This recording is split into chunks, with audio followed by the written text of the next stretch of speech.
Hello, I'm Bernice and I'm going to share with you how I paint papers for using in collage illustrations. First off, for materials that you'll obviously need some different kinds of papers. You can use copy paper, different cardstocks, recycled papers. You can use envelopes and just kind of any kind of papers you come across that you keep. You can use those for painting. I like to use old book pages.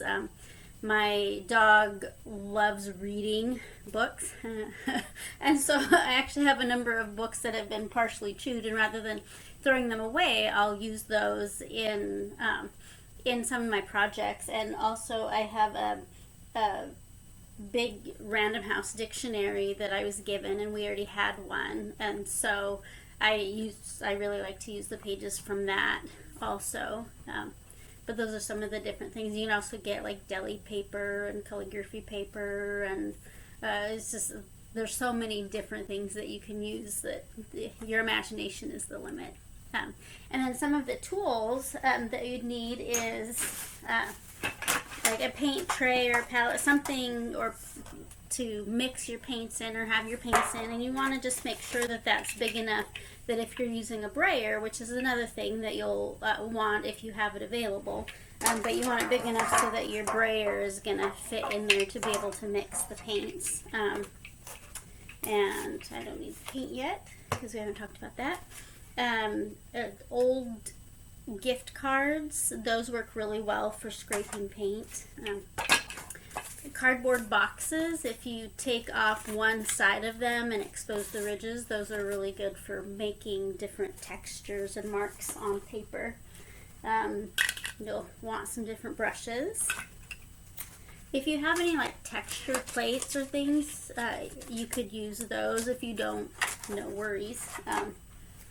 Different other things that would provide good texture would be like, I think this was from a rubber shelf liner, or like the non-skiddy kind of thing for under rugs, or like a sink mat, or different kinds of things. Just things that have different kind of interesting patterns or whatever that could pick up some color. Also, one of the things that I use a lot too would be bubble wrap, and I just use the innards from envelopes that I get. And aside from those, you will want paint, obviously, so different acrylic paints, and the kind of paint you use you'll determine that based on what your project is. If it's not going to be like a fine art piece, where you want to make sure that everything is like a high quality artist thing, then the sky's the limit for whatever you kind of acrylic paints you want to use, you can use. One things I use often is just like the craft paints, and you get so many different colors for a very reasonable price, and the consistency is really good for mixing and for all of that. So that's one that I like to use. Another one I'll use sometimes is like the Liquitex, just like the liquid ones, whether it's Liquitex or another brand. Yeah, these are a little thicker though, but I mean that's all fine and good. Sometimes I add a little bit of water to dilute it. Another kind that I have that I use, and this is maybe my favorite for mixing because it mixes really well, and they're also a little bit transparent. But this is a more expensive set, and I don't use these for everything, but if I'm doing like a fine art piece, I'll make sure that I use something like that. Anyway, and you don't need a ton of different colors. If you just have 5 colors, the 3 primary colors in black and white, you can make a whole array of different great colors out of those. And then you have a limited color palette that you'll be working with, and the colors will work together better than if you're pulling together all kinds of different colors. Other things that would help would be to have a disposable tablecloth to save your the surface you'll be working on from getting paint, and also if you have old newspapers or whatever to lay out, to put the painted papers on as they're drying. I've found that I kind of like to do that. But anyway, shall we get started? Let's go. These are just some examples of some of the papers that I have for working with for painting on, and then also some of the supplies that I use. And paints, yay! One important thing to think about as you're planning out the illustration that you're going to be doing is what kind of colors that you'll need. If the setting is outside, you'll need different colors than if the setting is inside. So if your setting, is outside, you might need some different blues or some greens or browns and other kind of things. Or if there are houses or just kind of whatever's going to be in the picture, you'll want to think about the colors you'll need for that. And then you'll also need colors for your characters, whether they're human or animal or just whatever they are. Think about the colors that you'll need for those. And then any other things that will be in that illustration. So then as you're mixing up your colors, you'll be working on the colors that will take care of what you're doing. So I usually start with, say, 2 or 3 colors that I want to have on there and mix together, and then I will take the brayer and mix it in, and then I'll use that and I'll apply it to the paper. You can either apply things directly to the paper, whether you're using a brayer or a brush or the card, so you need to put things straight onto the paper, or you could put them onto the thing that you're going to use to make marks. So you could put it directly on this or the bubble wrap or whatever it is, and so you put it on there, and then you lay your paper on top of it and smooth your hands over that paper, and then when you lift that off, then some of that paint will then be on the paper.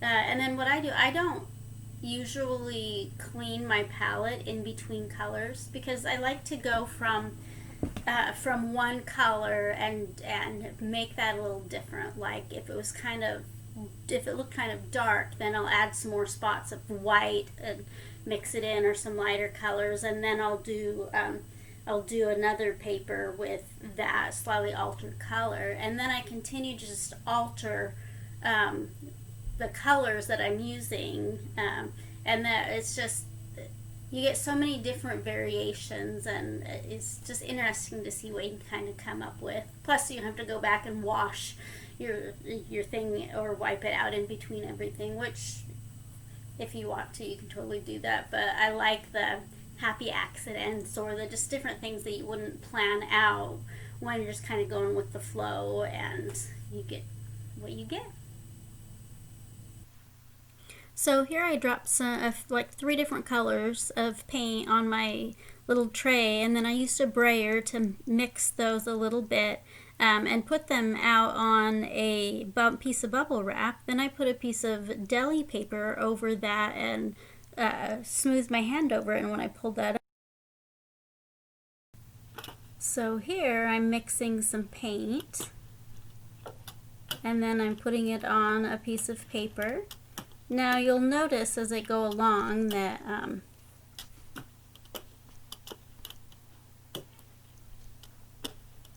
I'm gonna start rolling over, and really you don't want to go over the parts that you've done too much, because then the colors are gonna get a little bit muddy. But one nice thing about paper is relatively inexpensive, so if you kind of goof up or something doesn't turn out well you like it, then well, it doesn't matter. And then here's another piece, and you'll notice I have some different colors going on here, and I'm doing this one on a piece of bubble wrap. And the bubble wrap is underneath, so some of those bubbles come up, and some of the spots you don't really notice it as much. But that kind of provides a nice variety, because when you're using the different pieces, then you can use the same pieces from that same paper, and they're gonna look a little bit different. This one I really like how it turned out with using that piece of cardboard underneath. It just really picks up those lines really well. And you could do this with a lot of different colors and a lot of different things. But it just makes me happy. And also you can paint a piece of paper, just one solid color or even a mix of colors without any kind of patterns on it, and then you can go over that with another color and a pattern too. You don't just have to do one color. Now this one I kind of liked how that turned out too, doing this paper over that sink mat.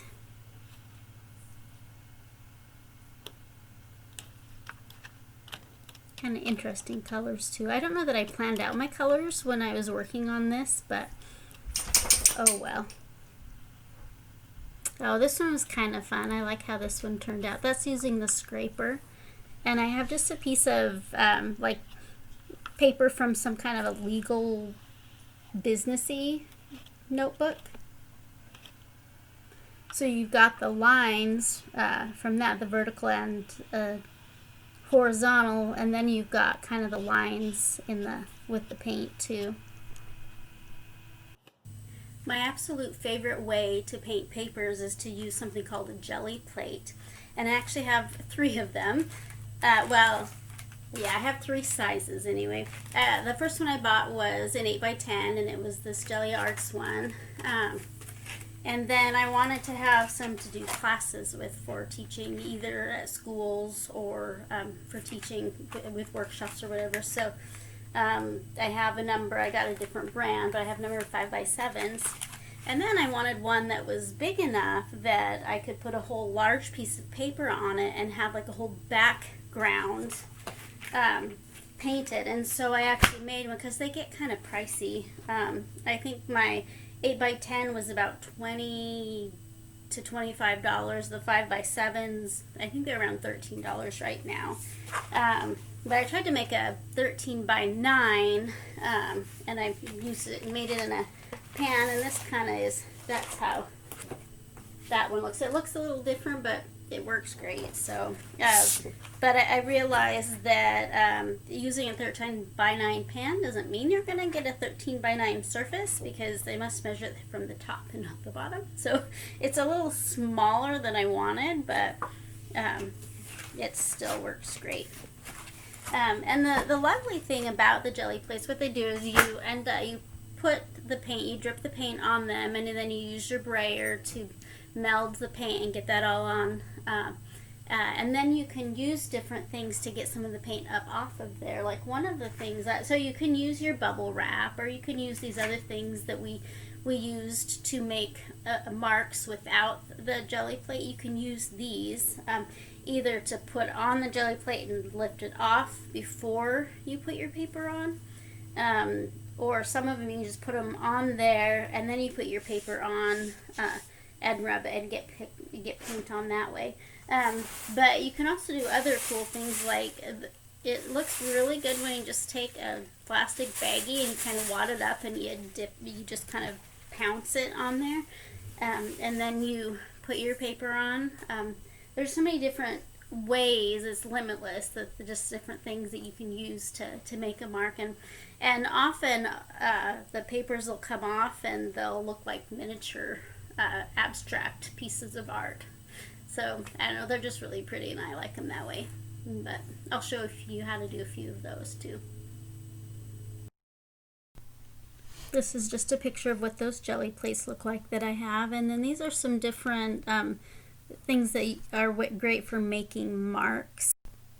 Here I've dropped some colors onto the jelly plate, and then I used my brayer to roll over those, and I'm about ready to use a plastic baggie to take some stuff off. Then I put my paper on and rubbed it off, and this is what that ends up looking like. Isn't that pretty how that comes out?